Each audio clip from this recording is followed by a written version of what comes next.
سب سے بڑا جو ایک ہمارے اس میں ایشو ہوتا ہے نا، وہ یہ ہوتا ہے کہ یار جو نیک والدین ہیں، مطلب ہم اگر اس دنیا سے، ایک والد کے لیے سب سے بڑا ایشو یہی ہوتا ہے نا کہ اگر میں اس دنیا سے رخصت ہو گیا یا مجھے کچھ ہو گیا یا میں کہیں چلا جاتا ہوں بچوں کو چھوڑ کر، تو ان کا پیچھے سے کون کرے گا؟ مطلب یہ اگر رانگ وے پر چلے گئے، میں نے ان کو کہیں بھیجا کسی دوسرے سٹی، کسی دوسرے کنٹری میں پڑھنے کے لیے، یورپین کنٹریز میں، تو یہ بگڑ جائیں گے۔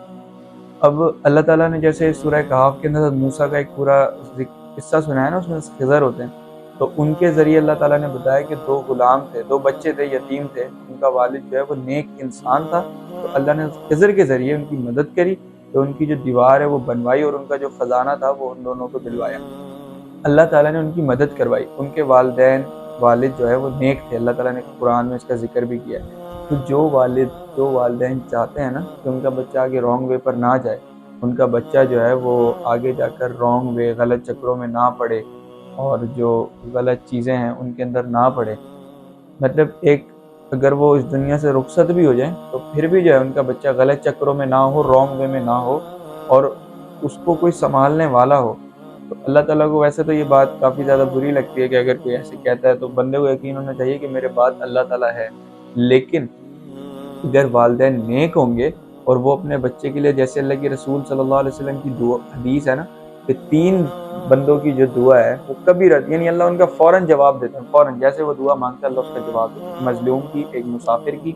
اور تیسری جو ہے وہ ایک والد کی جو وہ اپنی اولاد کے لیے کرتا ہے۔ تو والد کو چاہیے نہ کہ اس کو بددعا دے، بلکہ اس کو ایک اچھی دعا دے کہ فار ایگزامپل اگر بیٹا بگڑا ہوا ہے، تنگ ہوا ہوا، تو آپ اس کو دعا دو کہ اللہ اس کو سدھار دے، اللہ اس کو مطلب صحیح راستے پہ لیا۔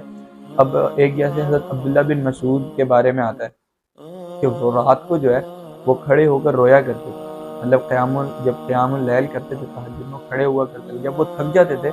تو وہ بیٹھتے تھے، اپنے بیٹا ان کا جو ہے نا وہ ساتھ ہی لیٹا ہوتا تھا، چھوٹا تھا،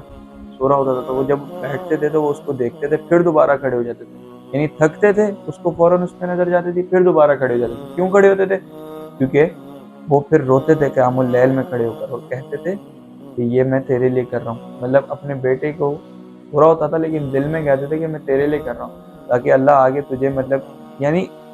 ایک ہمیں اپنی اولاد کو کریڈٹ، یعنی جیسے ہم ایک جائیداد دے کر جاتے ہیں نا، ایسے ہی ہمیں اپنی اولاد کو جو ہے دعائیں وغیرہ یہ چیزیں دے کر جانی ہیں، یعنی اللہ تعالیٰ سے دعائیں مانگنی ہے کہ اللہ ان کو رانگ وے پر نہ لانا، میں رخصت ہو جاؤں، ان کو سنبھالنا، اور موت کا تو بندے کو نہیں پتا، تو یہ جو نیک والدین ہے نا، یہ ایک بڑا امپیکٹ پڑتا ہے اپنی اولاد پر جو ہے نا، اور دین کی تعلیم دینا۔